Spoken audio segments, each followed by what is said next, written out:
अस्सलाम वालेकुम स्टूडेंट्स। जैसे कि आप लोगों को पता है कि आपका CS 101 का एग्ज़ाम बहुत करीब है और आप लोगों के पास प्रिपरेशन के लिए टाइम बहुत कम है, तो इसलिए आज हम यहाँ पर लेक्चर 1 to 40 तमाम इंपॉर्टेंट टॉपिक्स को डिस्कस करेंगे। तो वीडियो के एंड तक ज़रूर वॉच करिएगा। तो चलते हैं उन टॉपिक्स की जानिब। तो हम स्टार्ट करते हैं फर्स्ट मॉड्यूल से, इंट्रोडक्शन टू कंप्यूटर साइंस। इसमें बेसिकली सब कुछ याद रखने वाला ये है, जैसे कंप्यूटर हार्डवेयर हो गया, सॉफ्टवेयर हो गया। हार्डवेयर के बारे में ये पूछा जा सकता है कि हार्डवेयर क्या होता है, तो फिजिकल पार्ट्स ऑफ कंप्यूटर को हम हार्डवेयर कहते हैं। कंप्यूटर के वो पार्ट्स जिन्हें हम टच कर सकते हैं उन्हें हार्डवेयर कहा जाता है। और इसकी एग्जाम्पल के बारे में पूछा जा सकता है कि इसकी एग्जाम्पल क्या है, तो इसकी एग्जाम्पल कंप्यूटर के वो पार्ट्स हैं जिन्हें हम टच कर सकते हैं, जैसे हार्ड ड्राइव, मॉनिटर, कीबोर्ड वगैरह। देन आता है सॉफ्टवेयर। कंप्यूटर सॉफ्टवेयर क्या होता है? बेसिकली सेट ऑफ इंस्ट्रक्शंस को हम सॉफ्टवेयर कहते हैं। इसके बारे में जो पूछा जा सकता है वो यही है कि सॉफ्टवेयर क्या होता है, तो सेट ऑफ इंस्ट्रक्शंस को हम सॉफ्टवेयर कहते हैं। कीवर्ड्स कुछ होते हैं, वो अगर आप याद कर लें तो आपको पूरा पेपर इसी तरह हो जाएगा। मैंने प्रीवियस वीडियो में भी आप लोगों को यही बताया था कि अगर आप लोग कीवर्ड्स को अच्छे से देख लेंगे तो आपका पेपर तो हो ही जाएगा। देन आता है प्रोग्रामिंग। बस प्रोग्रामिंग के बारे में बस ये कि what is the process of designing and building an executable program. तो आप लोगों ने बताना है कि programming is the process of designing and building an executable program. फिर आता है नेटवर्क। तो आप लोगों से ये पूछा जा सकता है कि अगर इंफॉर्मेशन शेयरिंग के पर्पज़ के लिए कंप्यूटर कनेक्टेड है तो वो क्या होगा, तो वो बेसिकली कंप्यूटर नेटवर्क है। देन ग्राफिक्स का भी कोई कॉन्सेप्ट इतना लंबा चौड़ा नहीं है। ग्राफिक्स के बारे में ये कि जनरेटिंग इमेज वीडियोस, अगर कंप्यूटर में आप जो भी इमेज वीडियोस देखते हैं तो वो ग्राफिक्स की वजह से ही होता है। रोबोट का तो आप सबको पता ही है, रोबोट मशीन है जो कि कंप्यूटर से इंस्ट्रक्शंस लेती है, कंप्यूटर रोबोट को कंट्रोल करता है और कंप्यूटर के बताए हुए एक्शंस ही ऑटोमेटिकली रोबोट परफॉर्म करता है। देन डेटाबेस में क्वेश्चन इंपॉर्टेंट है जो कि क्विज़ेज़ में भी आता है, ज़्यादातर पेपर में भी आता है, तो वो ये है कि डेटाबेस मैनेजमेंट सिस्टम की जो एब्रिविएशन है उसके बारे में, DBMS की एब्रिविएशन के बारे में बहुत ज़्यादा पूछा जाता है। तो आप लोगों ने ये बताना है कि DBMS की एब्रिविएशन क्या है, तो डेटाबेस मैनेजमेंट सिस्टम। देन उसके बाद एल्गोरिदम का भी हम लोगों को पता है, सिक्योरिटी का भी। देन आता है एप्लीकेशंस का भी आप लोगों को पता है कि कंप्यूटर कहाँ का यूज़ होता है। आजकल कोई भी ऐसी जगह नहीं है जहाँ पर कंप्यूटर का यूज़ ना होता हो। स्कूल, कॉलेज, हॉस्पिटल, कोई भी ऐसी जगह नहीं है जहाँ पर कंप्यूटर इस्तेमाल ना होता हो। Then local job market. Computer में लोकल लोकल बहुत सारी जॉब्स हैं, जैसे सॉफ्टवेयर और वेब डिज़ाइनिंग में कंप्यूटर यूज़ होता है, और फाइनेंस में और हर जगह टीचिंग एंड एजुकेशन में भी कंप्यूटर यूज़ होता है। इसमें कुछ भी MCQs में तो आ नहीं सकता, लेकिन ये हो सकता है आप लोगों को ये जॉब दी जाए और बोला जाए कि कौन सी जॉब है, लोकल जॉब है या इंटरनेशनल जॉब है। तो इसमें आप इन जॉब्स को देख लीजिएगा एक बार कि ये लोकल जॉब मार्केट में कौन सी जॉब आती है। देन इंटरनेशनल जॉब मार्केट, इसमें एक क्वेश्चन जो है वो क्विज़ेज़ में भी पूछा जाता है और पेपर में भी आ सकता है कि US में कौन सी जॉब हाईली रैंक्ड है, तो इसका आंसर है software developer. Software developer is highly ranked in USA। Then इसकी और सारी जॉब्स हैं, तो इस मॉड्यूल में जो जो हाईलाइट किया है उसको अच्छे से देख लीजिएगा। देन हमारा सेकंड मॉड्यूल है, जब हम किसी भी कोर्स के सारे टॉपिक्स का एक ही बार में ओवरव्यू कर लेते हैं तो वो होता है ब्रेथ फर्स्ट लर्निंग। यानी जैसे हम अभी CS पढ़ रहे हैं, तो अगर इस CS के सारे लेक्चर्स का हम एक ही बार में अगर हम पढ़ लें तो इसे ब्रेथ फर्स्ट लर्निंग कहते हैं। इसमें मतलब उन सब कोर्सेज़ का एक बेसिक इंट्रोडक्शन दे दें कि उनमें है क्या। सेकंड आता है डेप्थ फर्स्ट लर्निंग। तो डेप्थ फर्स्ट लर्निंग क्या होता है? तमाम टॉपिक को अलग अलग से पढ़ना, उन सब को डीपली पढ़ना। डेप्थ का वर्ड ही डीप से निकला है, यानी इसे डीपली स्टडी करना। तो इसके बारे में यही क्वेश्चन आ सकता है कि अगर हम कोर्स को एक ही बार में उसका ओवरव्यू ले लेते हैं या एक ही बार में पूरे कोर्स को कवर कर लेते हैं तो इससे क्या कहते हैं, तो उसे ब्रेथ फर्स्ट लर्निंग कहते हैं। और जब हम सब टॉपिक्स को अलग से डीपली स्टडी करते हैं तो उसे डेप्थ फर्स्ट लर्निंग कहा जाता है।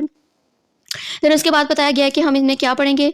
इनमें से कुछ भी इतना इंपॉर्टेंट नहीं है जो पेपर में आए, बस इनकी कुछ डेफिनेशंस हैं जो आप देख सकते हैं, लेकिन ये भी इतनी इंपॉर्टेंट नहीं है।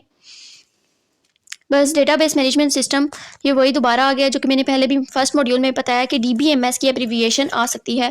देन हमारा फोर्थ मॉड्यूल है, इसमें सर्चिंग ट्रिक्स के बारे में ही बताया गया है। तो आपके MCQs में ये पूछा जा सकता है कि वेदर को सर्च करने के लिए हमने कैसे सर्च करना है। तो इसमें बस ये लिखना है कि जिस एरिया का आपने सर्च करना है, वेदर लाहौर हो गया, वेदर इस्लामाबाद हो गया, तो इस तरह। ये इतना इंपॉर्टेंट नहीं है बट फिर भी पूछा जा सकता है।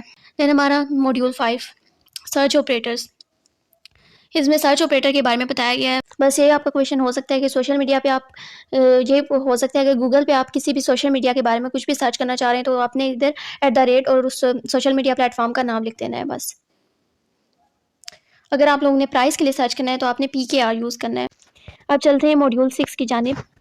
इसमें भी सर्च ऑपरेटर्स का पार्ट 2 है। सर्च ऑपरेटर्स के बारे में ही बताया गया है।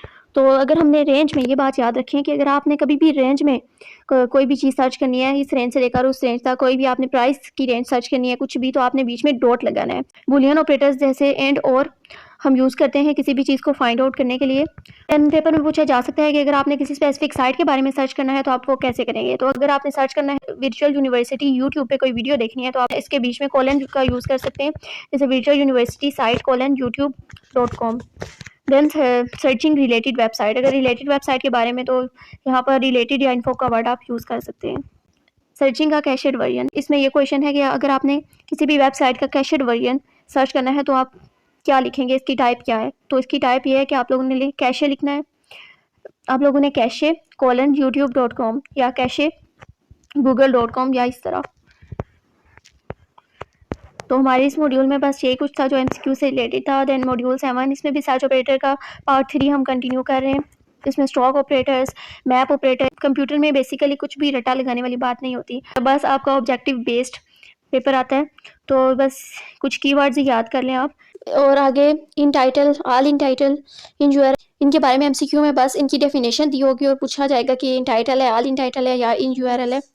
और इसका सिंटैक्स, इसकी डेफिनेशन और सिंटैक्स इंपॉर्टेंट है, तो उसको देख लीजिएगा। नेक्स्ट हमारा मॉड्यूल 9, तो इसमें यह है कि हमें इंटरनेट पे क्या सर्च करना चाहिए और क्या नहीं सर्च करना चाहिए। बेसिकली कुछ चीज़ें ऐसी होती हैं जो इंटरनेट पे सर्च कर सकते हैं और कुछ सर्च नहीं कर सकते, जो अलाउड नहीं होता सर्च करना। डेंजरस टू सर्च, कुछ ऐसी चीज़ें हैं जो सर्च करने से मना किया गया है तो हम इन्हें सर्च नहीं करते।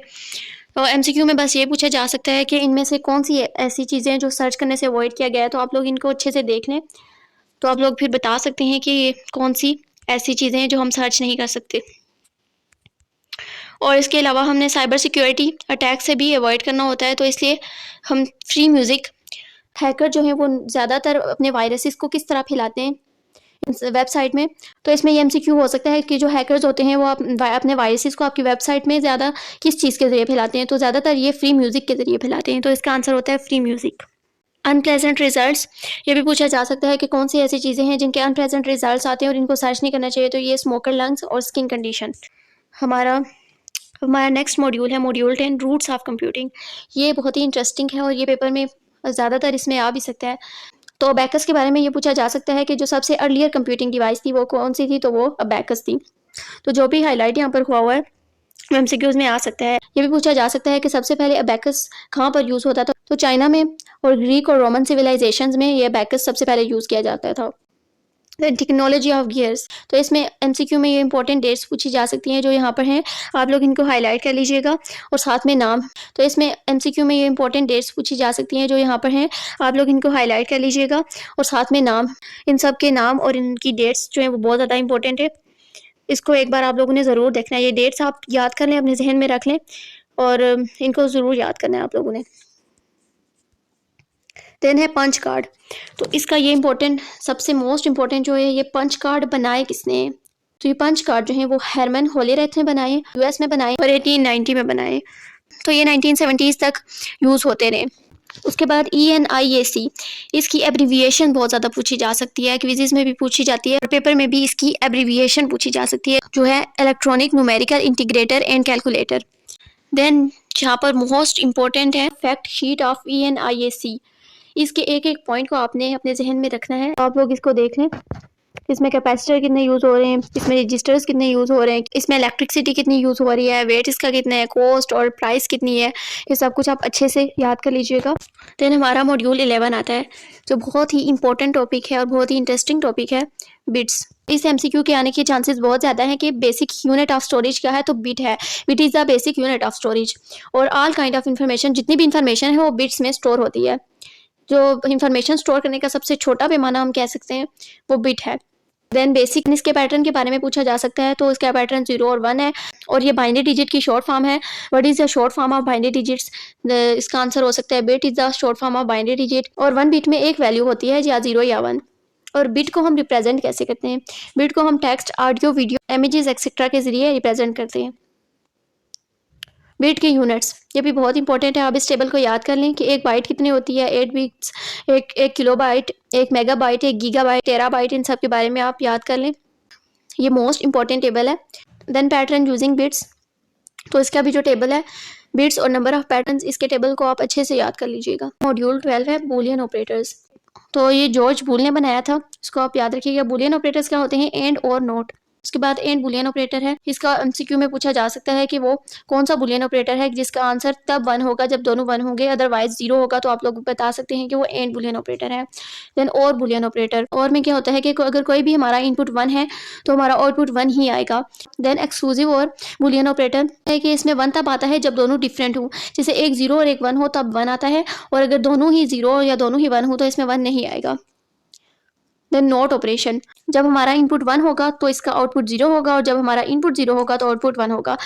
नेक्स्ट है मॉड्यूल 13, इसमें हेक्साडेसिमल नोटेशन के बारे में बताया गया। तो इसका एमसीक्यू आ सकता है कि हेक्साडेसिमल नोटेशन की बेस क्या होती है। तो हेक्साडेसिमल नोटेशन की बेस 16 होती है। ये एक ऐसा नंबर सिस्टम है जो बेस 16 पर काम करता है। इसमें स्ट्रीम आती है, तो इसका भी क्वेश्चन पूछा जा सकता है कि जो लॉन्ग स्ट्रिंग ऑफ बिट्स होती है वो क्या कहलाती है। तो जो लॉन्ग स्ट्रिंग ऑफ बिट्स होती है वो स्ट्रीम कहलाती है। एक ऐसा नंबर सिस्टम होता है जो बेस 16 पर काम करता है। देन आता है मॉड्यूल 14, जिसमें स्टोरिंग अ बिट को हम स्टोर कैसे करते हैं। तो इसमें एमसीक्यू पूछा जा सकता है कि जो कंप्यूटर में बिट को स्टोर करती है वो क्या होती है। तो वो मेन मेमोरी होती है। देन मेन मेमोरी ऑर्गेनाइजेशन, ये भी इंपॉर्टेंट टॉपिक है, एमसीक्यूज में ये पूछा जा सकता है। देन है बाइट साइज ऑर्गेनाइजेशन, तो एग्जाम में ये पूछा जा सकता है कि जो मोस्ट सिग्निफिकेंट बिट्स होती हैं वो हम किस साइड पे रिप्रेजेंट करते हैं। तो वो हम लेफ्ट साइड पे रिप्रेजेंट करते हैं, और जो लीस्ट सिग्निफिकेंट बिट्स होती हैं उन्हें हम राइट साइड पे रिप्रेजेंट करते हैं। देन ये एमसीक्यू में पूछा जा सकता है कि मेमोरी एड्रेस क्या होता है। तो सेल का जो एक यूनिक नाम होता है, कंप्यूटर की मेन मेमोरी में जो सेल का एक यूनिक नाम होता है उसे एड्रेस कहते हैं। देन रैम, इनकी एब्रीविएशन बहुत ज़्यादा इंपॉर्टेंट है, एमसीक्यू में पूछी जा सकती है रैम की, डी रैम की और एस टी रैम की। इसकी एब्रीविएशन एमसीक्यू में बहुत ज़्यादा पूछी जा सकती है कि रैम स्टैंड्स फॉर। तो आप लोगों ने बताना है RAM stand for random access memory. Then D RAM की भी एब्रीविएशन बहुत ज़्यादा इंपॉर्टेंट है, इसको कहते हैं डायनेमिक रैम। इसकी एब्रीविएशन आप लोगों ने अपने माइंड में रखनी है। देन एस डी रैम, इसको साइक्रोनियस डी रैम भी कहा जाता है, और इसकी एब्रीविएशन अगर पूछी गई तो आप लोगों ने बताना है कि ये साइक्रोनियस डी रैम या साइक्रोनियस डायनेमिक रैम है। देन आता है मैग्नेटिक सिस्टम्स, तो इसमें मैस स्टोरेज की जो डेफिनेशन है वो आप लोगों ने अच्छे से देख लेनी है, और इसकी एग्जांपल्स और ये वर्क कैसे करता है, हाउ इट वर्क्स। तो ये जो लाइंस है ये भी आप लोगों ने एक बार देख लेनी है, ये इंपॉर्टेंट है थोड़ी। और इसमें कितने बाइट्स होते हैं, तो 512 बाइट्स होते हैं, ये भी आप लोगों ने देखना है। इसमें कुछ इतना समझाने वाला नहीं है, बस देखने वाली चीज़ है ये। जोन बिट रिकॉर्डिंग, तो इसमें जोन बिट रिकॉर्डिंग का आप लोगों ने ये याद रखना है कि कितने जोन्स होते हैं। एक टिपिकल डिस्क में कितने जोन्स होते हैं, तो 10 जोन्स होते हैं, और वो जोन्स नंबर ऑफ सेक्टर्स के इक्वल होते हैं। देन सीक टाइम की डेफिनेशन आप लोगों ने याद रखनी है। रोटेशन, डिले, एक्सेस टाइम, इन सब की डेफिनेशन आपने याद करनी है। Then transfer rate, the rate at which data can be transfer to और फ्रॉम द डिस्क, तो ये आप लोगों ने याद रखना है जो भी हाईलाइट किया हुआ है। देन आता है ऑप्टिकल सिस्टम। ऑप्टिकल सिस्टम में आप लोगों ने कॉम्पैक्ट डिस्क के बारे में ये याद रखना है कि जो एब्रीविएशन है इसकी, सीडी की जो एब्रीविएशन है, सीडी स्टैंड फॉर, तो आप लोगों ने ये याद रखना है कि CD stand for compact disc. तो आप लोगों ने ये याद रखनी है डीवीडी की, ब्लू रे डिस्क, ये सब इनकी एब्रीविएशन बहुत इंपॉर्टेंट है, ये आप लोगों ने याद रखनी है। देन सीडी के बारे में जो भी हाईलाइटेड लाइन्स हैं आप लोगों ने इनको एक बार देख लेना है। डीवीडी की कैपेसिटी आप लोगों ने देख लेनी है, और ब्लू रे डिस्क, इन सब की कैपेसिटी देखनी है। और ये भी कि जो ब्लू रे डिस्क होती हैं इनकी कैपेसिटी 5 टाइम ज़्यादा होती है डीवीडी से। फिर आता है फ्लैश ड्राइव। फ्लैश ड्राइव की भी आप लोगों ने इसकी डेफिनेशन वगैरह देख लेनी है, इसकी कैपेसिटी देखनी है, और इसमें बिट्स किस तरह से स्टोर होती हैं, इनकी एब्रीविएशन बहुत ज़्यादा इंपॉर्टेंट है। एसडीज़ की भी एब्रीविएशन, और इनकी कैपेसिटी कितने जीबी होता है, और ये सब आप लोगों ने एक बार देख लेना है, हाईलाइटेड लाइन्स को एक बार देख लेना है। देन ये है कि टेक्स्ट को रिप्रेजेंट कैसे करते हैं, और इसमें हाईलाइटेड लाइंस को आप लोगों ने देखना है। और आस्की कोड, आस्की के बारे में आप लोगों से ये पूछा जा सकता है कि आस्की स्टैंड फॉर, तो आस्की स्टैंड फॉर अमेरिकन, तो ASCII stand for American standard code for information interchange. तो ये आप लोगों ने एक बार देख लेना है। इसकी एग्जांपल का जो टेबल है इसको आप लोगों ने अच्छे से देखना है। देन आता है लिमिटेशन, तो इसके ओनली 128 कैरेक्टर्स होते हैं, और इसके बाद जो भी हाईलाइटेड लाइंस आप लोगों ने देखनी है, यूनिकोड और UTF-8, इन सब की बिट्स के बारे में देखना है, और बिट पैटर्न, इन सब को आप लोगों ने देखना है एक बार। देन ये है कि हम नंबर्स को रिप्रेजेंट कैसे करते हैं, तो हम लोग बाइनरी नोटेशन में नंबर्स को रिप्रेजेंट करते हैं। तो उसके लिए आप लोग यूट्यूब पे भी वीडियो देख लीजिएगा सर्च करके कि नंबर्स को बाइनरी नोटेशन में कैसे रिप्रेजेंट करना होता है, तो वहाँ से आपके कॉन्सेप्ट्स अच्छे से क्लियर हो जाएंगे। पिक्सल क्या होता है, कलेक्शन ऑफ डॉट्स जो किसी पिक्चर को शो करते हैं। तो इसके हाईलाइटेड जो लाइंस है, हाईलाइटेड डेफिनेशन है, आप लोगों ने ये देखनी है। देन इसमें और इतना इम्पोर्टेंट नहीं है। और एम्पलीट्यूड क्या होता है, इसकी डेफिनेशन आप लोगों ने देखनी है। मैं बस आप लोगों को इम्पोर्टेंट टॉपिक्स बता रही हूँ जो कि आ सकते हैं MCQs में। देन बाइनरी नोटेशन के लिए पावर मेथड, इसके मेथड्स होते हैं। तो इन सबको ना आप लोग एक बार अपनी तरफ से यूट्यूब पे सर्च करके देख लीजिएगा, ताकि आपके कॉन्सेप्ट ना इनके बारे में से क्लियर हो जाए कि ये पेपर में पूछे जाने वाले क्वेश्चन है, इंपॉर्टेंट है, most important. Then radix point, इसमें जो डिजिट्स लेफ्ट साइड पे होते हैं ना, वो होल नंबर को रिप्रेजेंट कर रहे होते हैं, और जो राइट साइड पे होते हैं वो फ्रैक्शनल पार्ट को। देन आता है हमारा मॉड्यूल 25। इसमें बस इंटीजर रिप्रेजेंटेशन के बारे में बताया गया है। इसकी ये सारी लाइन्स आप लोगों ने एक बार देख लेनी है कि इसमें कितनी बिट्स यूज़ होती हैं। इसमें 32 बिट्स यूज़ होती हैं। देन इसके पॉजिटिव और नेगेटिव इंटीजर्स के बारे में भी आप लोग देख लीजिएगा। मैं ये सारा आप लोगों को पढ़ के नहीं बता रही हूँ, क्योंकि मैंने सिर्फ आप लोगों को इंपॉर्टेंट टॉपिक्स के बारे में बताना है। तो आप लोग हैंड आउट से आप इसको खुद से देख लीजिएगा। तो इनके पॉजिटिव और नेगेटिव नंबर रिप्रेजेंटेशंस के बारे में भी आप लोगों ने देख लेना है। इसकी एडिशन को एक बार देख लेना है। इनके टेबल्स को तो ज़रूर देखना है आप लोगों ने। अब है प्रॉब्लम ऑफ ओवरफ्लो। तो इसमें कितनी बिट्स यूज़ होती है। अगर हम लोग 4 बिट्स यूज़ कर रहे हैं तो पॉजिटिव नंबर हमारा 7 होगा, और जो नेगेटिव होगा और -8 होगा। देन इसी तरह आप लोगों ने इन सारी लाइन्स को एक बार पढ़ लेना है। Then excess notation. Excess notation एक और मेथड है इन नंबर्स को रिप्रेजेंट करने का। तो इसकी जो ये लाइन्स हैं कि हम 16 को कैसे रिप्रेजेंट करते हैं, 4 को कैसे रिप्रेजेंट करते हैं, तो इसको भी आप लोगों ने देख लेना है। देन है फ्लोटिंग पॉइंट नोटेशन। ये भी एक और मेथड है। तो जब किसी भी वैल्यू में पॉइंट आता है तो वो फ्लोटिंग पॉइंट नोटेशन में होता है, यानी किसी भी वैल्यू के दरमियान अगर पॉइंट हो तो वो फ्लोटिंग नंबर्स होते हैं। तो इनको रिप्रेजेंट करने के लिए हम फ्लोटिंग पॉइंट नोटेशन को यूज़ करते हैं। देन रेडिक्स को स्टोर करने के लिए भी हम लोगों ने 8 बिट्स को अगर स्टोर करना है तो हम इसको डिमॉन्स्ट्रेशन पर्पज़ को यूज़ करेंगे इसमें रेडिक्स को स्टोर करने के लिए। देन इसकी स्टोरिंग फ्रैक्शनल्स, इसको आप लोगों ने देख लें कि मेंटीसा फील्ड क्या होती है और एक्सपोनेंट फील्ड क्या होती है। इसके बारे में एमसीक्यूज़ में पूछा जाता है कि मेंटीसा फील्ड क्या होती है और एक्सपोनेंट फील्ड क्या होती है। आप लोगों ने इन फील्ड्स को अच्छे से देख लेना है। इसमें इतना इंपॉर्टेंट कुछ नहीं है। देन मॉड्यूल 28, और इसमें फ्लोटिंग पॉइंट नोटेशन को अगर हम रिप्रेजेंट करें तो इसमें जो एरर्स आ रहे हैं उनके बारे में बताया गया है। Then data compression. तो इसमें आप लोगों ने लूज लेस स्कीम्स और लूजी स्कीम्स के बारे में पढ़ना है। और रन लेंथ इनकोडिंग, ये भी इसमें इंपॉर्टेंट है। इसकी डेफिनेशन आप लोग हाईलाइट कर लीजिएगा अपनी नोट से, और उसको भी अच्छे से आप लोगों ने याद कर लेना है। और फ्रीक्वेंसी डिपेंडेंट इनकोडिंग, इसको भी आपने देखना है। हफमैन कोड्स, इसको भी देखना है। यानी कि जितने भी कोडिंग है, डिफरेंशियल इनकोडिंग, यानी जितनी भी कोडिंग है, डिफरेंशियल इनकोडिंग, रिलेटिव इनकोडिंग, इनकी डेफिनेशन आप लोगों ने बहुत अच्छे तरीके से देखनी है और कीवर्ड्स को याद कर लेना है। जितना भी इन लोगों ने बोल्ड में लिखा हुआ है ये एमसीक्यू के लिए इंपॉर्टेंट हो सकता है। इन डाटा कंप्रेशन की कंप्रेसिंग इमेजेस है, तो आप लोगों ने देख लेना है। और एब्रीविएशंस यहाँ पर आ रही हैं, कुछ एब्रीविएशंस को भी आप लोगों ने देखना है। रहता है मॉड्यूल 31। इसमें डेटा कंप्रेशन है। कंप्रेसिंग का मतलब होता है किसी भी चीज़ को कंप्रेस कर देना या उसको छोटा कर देना। इसमें जो बोर्ड हुआ है इसकी एब्रीविएशन आप लोगों ने अच्छे से याद कर लेनी है। देन पिक्चर्स के जो फॉर्मेट है, वीडियो के जो फॉर्मेट है, इसको अच्छे से याद कर लेना है। और ये किस, और जो इसकी स्पीड है वो कितने सेकंड्स में मेजर होती है, इसको भी आपने याद करना है। जो बोल्ड हुआ है कि बिट पर सेकंड, तो इसके स्पीड बिट्स में मेजर की जाती है, कितने बिट पर सेकंड है, केबीज में, जीबीज में, ये सब आप लोगों ने देख लेना है। देन सीपीयू के बेसिक ऑपरेशंस के बारे में बताया गया है। अरिथमेटिक लॉजिक, ये तो आप लोगों को पता ही है, इसका एक बार आप लोगों ने पढ़ लेना है, बाकी इसमें इंपॉर्टेंट नहीं है। अरिथमेटिक लॉजिक और रजिस्टर यूनिट, रजिस्टर्स के बारे में, रजिस्टर्स क्या होते हैं इनकी डेफिनेशन आपने पढ़ लेनी है। मेमोरी सेल्स और special purpose register, general purpose registers, और इनके आगे टाइप्स होती हैं। आप लोगों ने रजिस्टर्स और इनकी टाइप्स को एक बार याद कर लेना है। देन डाटा मैनिपुलेशन, डेटा को मैनिपुलेट कैसे करना है, तो इसके यहाँ पर लिखा हुआ है कि डेटा को मैनिपुलेट कैसे करना है। इसको एक बार आप लोगों ने जस्ट रीड कर लेना है, याद करने वाली कोई भी चीज़ नहीं है, जस्ट आप लोग रीड ही कर लें। तो इसमें इंपॉर्टेंट जो चीज़ें होंगी वो आपके माइंड में आ जाएंगी। तो इसमें एब्रीविएशन से ज़्यादा वही आप लोगों ने याद करने हैं, जैसे CISC, RISC, ARM, इन सब की आपने इन एब्रीविएशंस को देखना है। एब्रीविएशंस इंपॉर्टेंट होती हैं, तो एब्रीविएशंस को आपने देख लेना है। देन डेटा ट्रांसफ़र ग्रुप, इसमें यहाँ पर इंस्ट्रक्शंस है, लोड इंस्ट्रक्शन है, स्टोर, तो इनके कुछ स्टेप दिए गए। तो इसमें यही बताया गया है कि डेटा ट्रांसफ़र के जो स्टेप 1 और 2 हैं वो लोड इंस्ट्रक्शंस होती हैं, और स्टेप 4 जो है वो स्टोर इंस्ट्रक्शन होता है। देन इनपुट आउटपुट इंस्ट्रक्शन के बारे में बताया गया है। अरिथमेटिक लॉजिक ग्रुप के बारे में, कंट्रोल ग्रुप के बारे में, इनके कॉन्सेप्ट्स को आप लोगों ने एक बार देख लेना है। और डेटा मैनिपुलेशन, प्रोग्राम एग्जीक्यूशन, इसकी जो 3 लाइन्स है, 3 पॉइंट्स हैं, इन पॉइंट्स को देख लेना है। बाकी रजिस्टर के बारे में, स्पेशल पर्पस रजिस्टर्स कौन से होते हैं उनके बारे में बताया गया है। और इंस्ट्रक्शन रजिस्टर्स वो होते हैं जो इंस्ट्रक्शंस को होल्ड करते हैं। और प्रोग्राम काउंटर के बारे में है कि प्रोग्राम काउंटर क्या होता है। प्रोग्राम काउंटर में किसी भी इंस्ट्रक्शंस का जो नेक्स्ट इंस्ट्रक्शन होती है ना, उसका एड्रेस होता है। तो आपने ये बात अपने माइंड में रख लेनी है कि प्रोग्राम काउंटर में नेक्स्ट इंस्ट्रक्शन का एड्रेस होता है। अब डेटा मैनिपुलेशन को हमने प्रोग्राम एग्जीक्यूशन की एग्जांपल यहाँ पर दी गई है, आपने इसको एक बार देख लेना है। इसमें इतना इंपॉर्टेंट नहीं है बट आपने इसको देख लेना है। फिर हमारा आता है मॉड्यूल 38। तो ये इंपॉर्टेंट लग रहा है, इसमें लॉजिक ऑपरेटर्स के बारे में बताया गया है, एंड और नोट। तो अगर हमने 0 पुट करना है तो हमें कौन सा ऑपरेशन यूज़ करना है, अगर 1 पुट करना है कौन सा ऑपरेशन यूज़ करना है, इसमें ये बताया गया है। इसको भी आप लोगों ने एक बार रीड कर लेना है।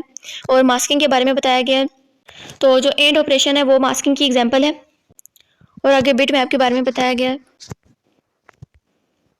तो एंड और नोट को यूज़ करते हुए हम अपनी कैलकुलेशंस कैसे परफॉर्म करते हैं, इसको भी आपने एक बार देख लेना है। देन रोटेशन और शिफ्ट, इसकी जो डेफिनेशन है ये सारी इसको आपने देख लेना है एक बार। फिर आता है हमारा मॉड्यूल 40।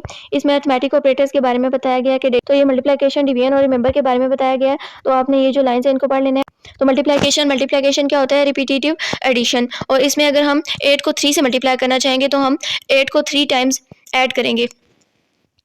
देन डिवीजन को हम सब्ट्रैक्शन के थ्रू अचीव कर सकते हैं, और इसमें इसके पॉइंट्स है वो आपने पढ़ लेने। तो और अगर इसमें हम 2 कॉम्प्लीमेंट को स्टोर करें तो ये स्ट्रेट फॉरवर्ड होगा। ये चीज़ें आप लोगों ने याद करनी है। और अगर हम फ्लोटिंग पॉइंट नोटेशन में सेव कर रहे हैं तो हम मेंटीसा को यूज़ करेंगे, mantissa exponent and sign bit. ये बात आप लोगों ने याद रखनी है कि अगर हम फ्लोटिंग पॉइंट नोटेशन है उस पर कुछ स्टोर कर रहे हैं तो हमें मेंटीसा एक्सपोनेंट और साइन बिट यूज़ करने होंगे। बाकी जो रिमेनिंग लेक्चर्स हैं उन्हें हम नेक्स्ट वीडियो में डिस्कस करेंगे इंशाल्लाह। तो आप लोगों को अगर हमारी वीडियो अच्छी लगी हो तो वीडियो को लाइक और चैनल को सब्सक्राइब कर दीजिएगा, और बेल आइकन को प्रेस करना ना भूलिएगा ताकि हमारी नेक्स्ट वीडियो आप तक पहुंच सके।